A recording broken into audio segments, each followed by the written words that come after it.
Hi, I'm Adam, and I want to walk you through how to upload a recording of someone's voice to use for their elder.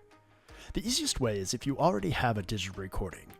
Maybe it's on your phone or your desktop computer, or even an old voicemail you've saved.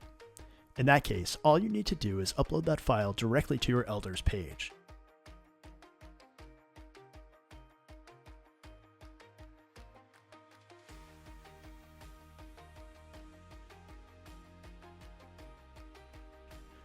But what if you don't have a digital copy? A lot of us still have voices captured on cassette tapes, vinyl records, or even old VHS tapes.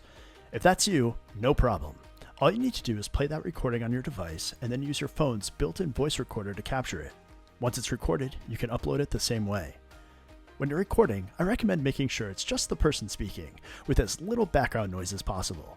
Our technology is pretty good at cleaning up audio, but it always works best if the voice is loud and clear. And while we'd all love to hear them sing again, it's really their natural speaking voice that helps us create the best elder experience. And that's it. It's simple, and it's such a powerful way to bring your elder to life.